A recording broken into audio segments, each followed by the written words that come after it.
Good morning, folks. Welcome back to another edition of Storytime with Nick. Today's story is entitled Damages and Cleanups. For this, we're going to focus on the days that had followed Hurricane Sandy, because at this point, the town is really screwed up.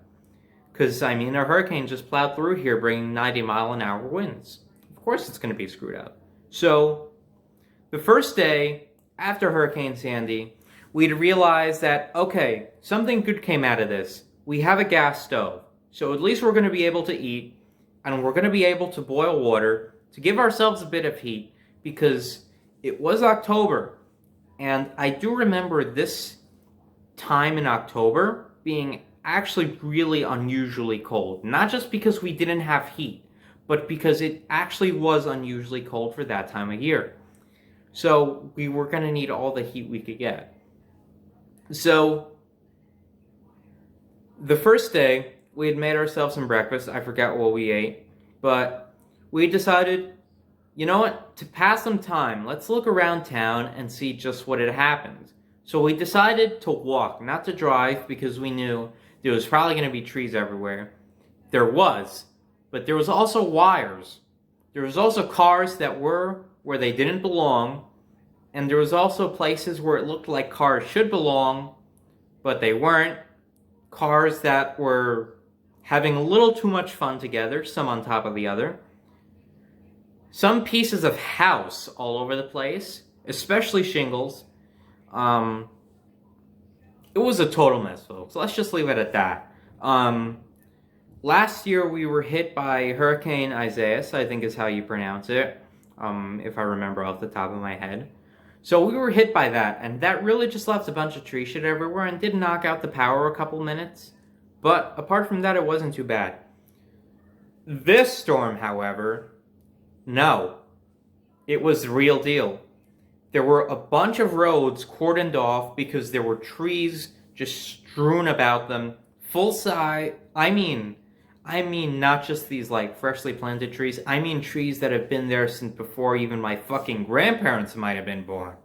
These were real trees that had been there for ages, and they were on the road. And they had actually damaged some houses too. There were a bunch of houses that had gotten hit pretty bad by the trees. And it wasn't like they had taken out the entire house, clean out down the center. There probably were a few of those, but most of the houses did seem pretty fine, apart from most of them were missing a lot of shingles. Ours included. We were missing shingles. A lot of them. I remember when we went out, there was actually one right at our doorstep, which was kind of funny.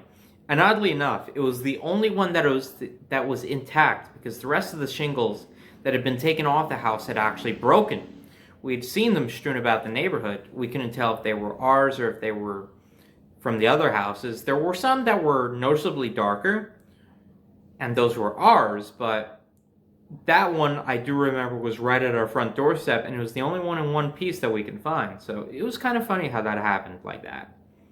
So, walking around town, the fire department was everywhere, the police was everywhere, people were just trying to figure out what to do. Some people were even trying to help get the trees out of the way. Everyone was helping everyone, and that was nice to see that in a town like this where everyone seems to hate each other for no fucking reason. I'll just let you in on that. It was nice to see people helping out each other. The fire department, like I said, was everywhere. The forestry department was on damage control mode, especially in the park. The park, at least half the trees were gone. They were out of the ground, they were snapped in two, they were all over each other, they were in multiple little pieces. Everything that you could think of that could happen to a tree in a really bad storm, it happened. And then some. These trees were fucked, at least half of them. And the park has never been as full as it was before Hurricane Sandy. Even after Hurricane Isaias hit, it wasn't as bad. Even though a lot of the trees that were there then were taken down after that storm, it wasn't as many as Hurricane Sandy. Now you'll say, oh, well, there's a lot less trees. But I mean, there were a lot less trees taken down considering how many trees there were already. Hurricane Sandy, the park was lush and beautiful, and half the trees were gone. At this point in the park, it looked like more like a quarter of the trees, maybe even a little less, were gone. I remember talking to one of the forestry guys. Um, this was just during Hurricane Isaias, as a side note, by the way. He had said that they had gotten reports of at least 310 downed trees throughout the county.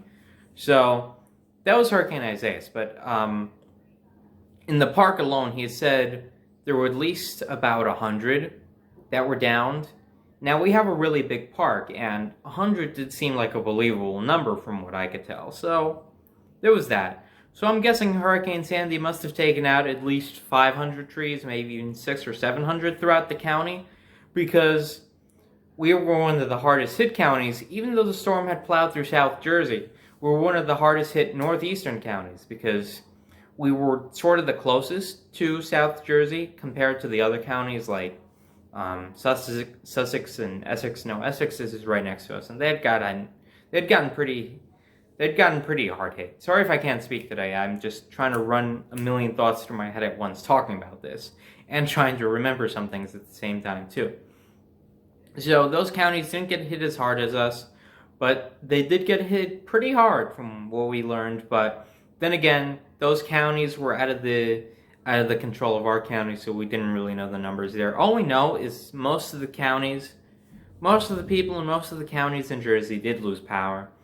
I think the final number did come to about, I think it was either 1.6 million or 6.1 million. I can't remember what the number I saw off the top of my head was, but I know there were a lot of people without power as a result. And they had to get shit under control right away, because you might not be able to get power back to most people when half the wires in your town are on the floor. There were a lot of downed wires. I'm just saying. There were a lot of downed wires. There was caution tape all over the place, because the thing is, my town seems to like just having wires still left on power poles. So that's kind of a hazard compared to some towns which have buried their wires. A lot of places have actually buried their wires. But my town loves having wires just left on power poles. So, especially in huge bunches, let me add that. They love having wires hanging on power poles, low hanging in huge bunches for no fucking reason. They just love that. And that proved to be a major problem during Hurricane Sandy, because there were wires everywhere. Through the roads, through the trees, on the houses, on the roads, on cars, on anything you could think of. There was probably a wire on it, because my town just has so many wires. And have they learned their lesson since Hurricane Sandy? A little bit. They did end up burying the wires of one of our main streets, but that was it. And when I tell you that, I mean it was literally the part of town that had the least amount of wires hanging off to begin with. But the areas with the most densely packed wires, nope, they just ignore that shit. But so we decided to go around town. As I was saying earlier, we walk around and we see just hell had broken out last night. And we realized, wow, we were scared about the house rocking back and forth. And some people have trees in their houses. I think we got off pretty lucky. Now, we went to visit a friend later that day, once most of the trees were cleared, because they had gotten those trees cleared right away. They were very quick to get this shit done. So we decided to go visit a friend, and she showed us her garage. Now, she didn't have an underground garage. She had a first floor garage, but the first floor and the first floor garage were totally fucked, because the thing is, she lives downtown and she lives right by the water, and she had gotten most of the flooding. I think, if I remember correctly, the water in her house went up to about 3 feet, because she was right by the coast. Literally, the coast, the water is about a 50-foot walk from where her house was, in multiple directions. So she got flooded. That part of town actually got it really bad. Ours didn't, even though we were like right on the edge of this part of town that usually gets flooded. So it was like, okay, We're kind of screwed from all sides, but somehow we got off really lucky by total chance.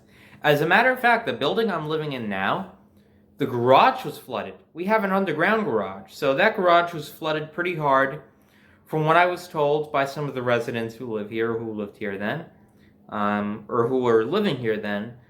The elevator was taken out of service. Some people lost their cars. Some of the machinery was damaged. As a matter of fact, there's a big fan in the garage, and it was not fixed from the damage to Hurricane Sandy that it had taken until after we moved in. That fan was out of service from 2012 into 2014 because of what Hurricane Sandy did to it. Now, granted, my building tends to be a little lazy when it comes to fixing things sometimes, but still, you just have to say, wow, because my building is right by the water. Just consider that. So, all these damages came about. Oh, and let me mention something else. After my grandmother had died, about the year earlier, my grandfather, he can't drive. So, we decided to give away their car to that friend. It was a 1993, I believe, Mercury Tracer that has an interesting story to it that I will tell one day. But that car was flooded. It was totally fucked. It was totally ruined. And that was the end of that car. What a way to go for that one. 21 years old, 19, 20, 21 years old, and the way it goes out, it gets flooded in a hurricane after being sent to a new owner to live out a good life because they treated their cars really well. But all their cars were fucked, so was that one, and their garage and first floor were fucked. They had to redo all the walls on that floor. I remember being there when they were ripping out the walls, ripping out the floor, doing all of this inspection. There was a lot of that going across town too, let me add, especially in that part of town because they had gotten it the worst. I know some friends of mine, they lived by the water. Even uptown where we were, they were right towards the end of town, and their houses had gotten pretty hard hit, and they had to do a lot of renovations on their lower floors after all was said and done.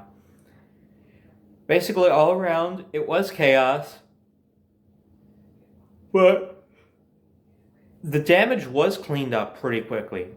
I think in about 3 or 4 days, the vast majority of trees were off the streets, and most of the wires that were hanging were gotten rid of. They weren't put back where they should be because those wires were totally destroyed at that point. They were just gotten out of the way, just to make room for new wires to densely populate that part of the town. But everything was fucked. But at least we didn't get as bad as South Jersey, because I remember I visited South Jersey with my summer camp later that summer, because that was my first year I started summer camp 2012. And we'd gone to a place in South Jersey, Osbury Park, and I remember seeing some areas that were just totally destroyed, even after almost a year, 8 months I think it had been. No, 9 months. Even after 9 months, there was some parts of there that still looked pretty terrible, and they were still doing work. And I'd gone to summer camp for another 5 years, and I think by the time 2015 rolled around, 2015, 2016, they had finally gotten most of the work done. Just to show you how long this shit took to recover from. So I can only imagine what those Floridians have to go through. They build something and the next day it gets knocked right down. Well, then again, they don't even sneeze when they see a Hurricane 5. They don't even sneeze when they see a Category 5 coming their way. And we were freaking out over barely Category 1. But so, those damages were damaged, and we had to clean up and pick up the pieces, and that was exactly what we did. We did help out some friends, they helped out us. Not that our house got damaged any badly, because all we really had was a couple shingles missing, and the power that was lost. As a side note, there was a leak in that house, on our floor, the second floor, and it had gotten really aggressive during Sandy. Let me just say that. It had been leaking for years now. I think it had first started in 2009, but when Hurricane Sandy hit, that was like the worst we'd ever seen it. We had to put multiple bowls under there overnight just to keep it. We had to put multiple bowls under that leak for the night, and we also had to stack towels on top of each other under the bowls, just so when those bowls overflowed, they would take the water. And by morning, most of those towels were fucking drenched, and the bowls were overfilled. It was nuts. It was absolutely nuts. So, the damages were picked up, the cleanup was done, and now we start moving on to how do we deal with something like this? And I'll save that for next time. So, thanks for watching, and I hope you enjoyed.